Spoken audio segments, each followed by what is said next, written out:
En esta escena de Coco, la computadora de Pixar hacía que la falda de Mamá Imelda quedara atrapada entre las articulaciones de su esqueleto.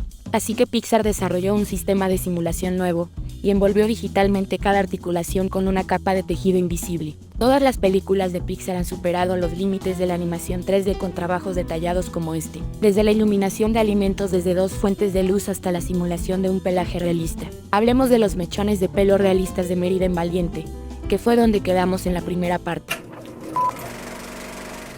Mérida tiene muchísimo pelo. Si se desenrollara una hebra del mismo, mediría 1,2 metros de largo, pero la tecnología de simulación aún no había abordado la física única del pelo rizado, en la que cada rizo tiene una estructura elástica, pero el movimiento general del cabello es tan ligero y suave que parece desafiar la gravedad. El primer paso de Pixar fue hacer el pelo de Mérida en capas, cada una con un rizado distinto, para conseguir un aspecto natural. El equipo tardó 3 años en desarrollar un simulador especial llamado TAS, que fuera tan potente como para manejar los 1500 rizos colocados a mano en la cabeza de Mérida. TAS tuvo en cuenta las interacciones entre los diferentes mechones y se aseguró de que cada rizo mantuviera su forma. El sistema también cambió el efecto de la gravedad en el pelo de Mérida, al utilizar un coeficiente de gravedad más cercano al de la Luna que al de la Tierra, porque con una gravedad menor, el cabello podría mantener su masa pero fluir y rebotar de forma natural. Para dar suavidad al cabello, el equipo de iluminación mezcló dispersión subsuperficial con sombras coloreadas, para imitar la compleja forma en que el pelo rizado dispersa y transmite la luz. Se trabajó 2 meses para lograr el volumen de los rizos de Mérida en esta escena, cuando ella se retira la capucha. Pero Pixar se basó en eso para hacer todas las texturas de cabello de allí en más. En Cars, Pixar utilizó trazado de rayos en pequeñas dosis para crear reflejos y sombras en escenas dinámicas con muchos vehículos brillantes. Pero para la gran mayoría de las tomas, los artistas seguían construyendo reflejos y trazando sombras a mano, lo cual cambió con Monsters University. El equipo de iluminación quería centrarse más en lo artístico que en la ingeniería, como con la creación de nuevas luces de miedo para las escenas de monstruos aterradores. Para agilizar el proceso, el objetivo era trazar rayos en casi todo, como las sombras y refracciones de la luz, incluidos los reflejos en el ojo de un personaje. Esto supuso la revisión del sistema de iluminación utilizado desde la primera Toy Story. Así, Pixar creó Iluminación Global, un sistema basado en la física que modelaba la distribución natural de la luz en una escena, por lo que cada vez que se colocara una fuente de luz, la computadora sabría cómo viajaría esa luz e interactuaría con otros elementos, y simularía los puntos brillantes, las sombras y los reflejos. Iluminación Global se convirtió en el sistema de iluminación por defecto de todas las películas de Pixar, el cual hace que la luz sea muy realista. Pero este modelo no tenía en cuenta escenarios más fantásticos como los que veríamos más tarde en Intensamente. Se supone que Alegría, la protagonista, se parece a una estrella. Está formada por partículas brillantes que irradian de su piel. Este personaje debía derramar una cálida luz amarillo azulada donde sea que apareciera, la cual tenía que seguir su movimiento de rebote, pero eso no era fácil, ya que ella es literalmente una bola de energía. Por eso el equipo Renderman de Pixar ideó un efecto que llamaron luces geométricas de área, o Geolight. Esto permitía elegir un modelo de personaje y convertirlo en una fuente de luz móvil. Así, la luz de Alegría podría viajar con ella, y al acercarse a algo la proyectaría sobre eso. Además ilumina a otros personajes como a Tristeza. Su luz se ajustaba a la estructura de su cuerpo. Por ejemplo, al tomar algo vemos cómo la luz emana a través de sus dedos. Esto hizo que el brillo exterior pareciera más creíble, y llevó a ese sistema de iluminación al próximo nivel. La naturaleza tiene un rol más importante en Un Gran Dinosaurio que en cualquier otra obra de Pixar, por lo que se necesitó recrear el paisaje del noroeste estadounidense a la perfección. El equipo se centró especialmente en las nubes enormes y cambiantes que vieron en un viaje de investigación. Anteriormente, las películas de Pixar utilizaban nubes opacas que un artista pintaba en placas de fondo, pero Un Gran Dinosaurio se desarrolla completamente en el exterior y hay nubes en casi todas las escenas.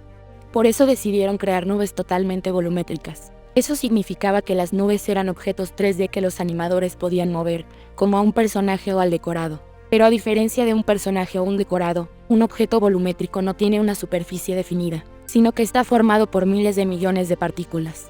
El equipo de las nubes construyó una enorme biblioteca de lo que llamaron piezas de nubes de Lego. Unieron estas formas volumétricas para crear enormes nubes de todo tipo, como lluvia, estratos y cúmulos. Con las nubes en la escena, la audiencia puede ver dentro y alrededor de las formas 3D mientras la cámara se mueve, lo que hace que todo sea mucho más inmersivo. Hank buscando a Dory fue quizás lo más difícil que Pixar había animado hasta ese momento, según Michael Stoker, el supervisor de animación de la película, y no hubiese sido posible crearlo cuando se filmó Buscando a Nemo. La mayoría de los personajes de 2 o 4 patas tienen articulaciones y límites que definen su movimiento. Pero los pulpos no tienen esqueletos, ni una estructura clara que indique cómo se mueven. Para conseguir esa flexibilidad, Pixar tuvo que repensar toda la construcción de personajes. Esto comenzó con la marioneta básica de Hank que los animadores usaron para controlar el movimiento del pulpo. Los humanos tienen codos definidos que se doblan, pero el codo de Hank debía recorrer la longitud del tentáculo. Por eso, los ingenieros desarrollaron un aparejo que utilizaba un cilindro como codo para Hank, y se basaba en una función de curva especial para dictar cómo debía moverse ese músculo. Esto le permitió a los animadores lograr el movimiento rodante típico de los tentáculos de un pulpo. Los cineastas también necesitaban que las membranas entre los tentáculos de Hank se aplanaran y extendieran con cada movimiento, por lo que el equipo de personajes creó un nuevo control para establecer la profundidad de las mismas. Esto ayudó a que Hank tenga el movimiento que se ve aquí, y a Pixar a dar vida a su personaje más complejo hasta la fecha. Los realizadores de Cars 3 quisieron resaltar los detalles de envejecimiento de los protagonistas, como los de la corredora veterana, Louise Nash. La superficie de un coche tiene varias capas, escamas de pintura metálica con una capa transparente, pegatinas, suciedad, mugre y barro por encima del vehículo. Normalmente cuando Pixar mostraba un objeto con textura detallada desde una toma más lejana, los pequeños detalles se fundían en un solo píxel, haciendo que la superficie del objeto se vea muy lisa. Por ello, Pixar creó un tipo de mapeado topológico, que convierte lo que de cerca parecen protuberancias, en rugosidades de la superficie en tomas lejanas, lo que hace que Louise mantenga la textura de los rayones en su capa transparente, aún en planos medios y amplios. Pero esta tecnología no solo era aplicable a Cars, sino que Pixar usa ese mismo método para preservar detalles de todo tipo de objetos 3D, como veremos en Los Increíbles 2. La simulación de la ropa fue un gran desafío en Coco. La película mostró más tela que cualquier otro largometraje de Pixar, y múltiples escenas mostraban mucho movimiento. Además, los personajes no eran solo humanos, sino esqueletos. Los huesos tienen muchas hendiduras donde la ropa puede amontonarse y arrugarse, creando tanto conflicto que el simulador Fisty de Pixar no podía solucionarlo. Así que el estudio pasó 3 años creando un nuevo programa de detección continua de conflictos, que ayudaba a la computadora a resolver problemas como la tela que se amontona alrededor de la mano de un esqueleto o se engancha en una rodilla huesuda. Los animadores envolvieron digitalmente las articulaciones de los esqueletos con material invisible y elástico, para que al separarse los huesos, los pantalones tocaran ese material en vez de caer en los huecos. Esa fue una solución creativa para un problema único, y sentó las bases para lograr una simulación de telas aún más avanzada más adelante. La moda fue una parte importante de Los Increíbles, pero en la primera película los trajes de los personajes no eran ropa en sí, sino que eran patrones sombreados en los cuerpos de los personajes. Por eso en algunas tomas, el tejido se comporta más como una piel, y el logotipo de Los Increíbles se estira de forma irreal. Para la segunda parte, los cineastas querían que la ropa se viese mejor con los movimientos extremos de personajes como Elastigirl. Esto comenzó con la construcción de prendas digitales reales, que se asentaban sobre la piel de los personajes como la ropa normal. El siguiente paso clave fue modificar el mapeo UV de la ropa. En Los Increíbles 2, una tecnología de mapeo UV en 3D a escala preservó los detalles de las telas al estirarse o comprimirse. Pixar también encontró una forma de utilizar ese mapeado topológico que había desarrollado para Cars 3, para mantener los detalles luminosos más sutiles, aun cuando Elastigirl les tira su cuerpo como vemos aquí. Eso hizo posible que Elastigirl tuviera un traje nuevo. Esta malla iridiscente que mantiene su sutil textura brillante aun cuando hace movimientos muy flexibles. Compáralo con esta toma de Elastigirl estirándose en Los Increíbles. La superficie del traje nuevo parece mucho más real. Se puede ver claramente cómo Pixar ha ampliado los límites de lo que puede hacer su tecnología de tela.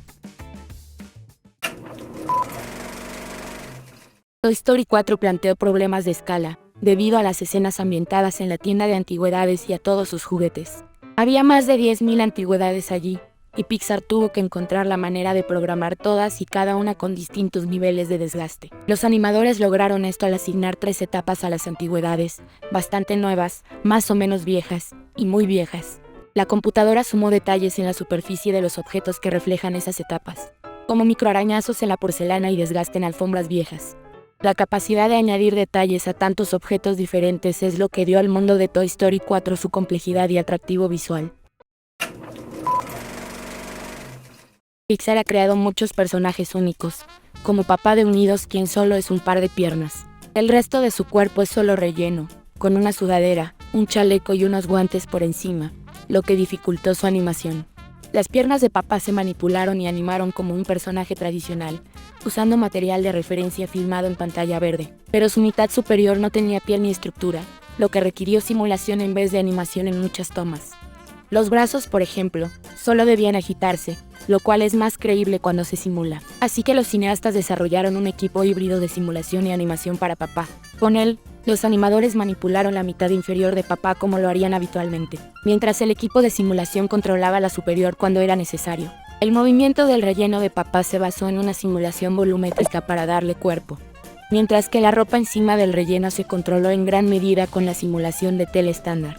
Pixar también mejoró la interacción entre las simulaciones volumétricas y de tela, por lo que al empujar la ropa de Papá, el relleno se aplasta de forma creíble, y viceversa, al empujar el relleno, la ropa se aparta. El aparejo híbrido mejoró la relación entre las distintas simulaciones. Y con el tiempo, mostró cómo la simulación y la animación podían crear movimientos realistas en personajes ficticios.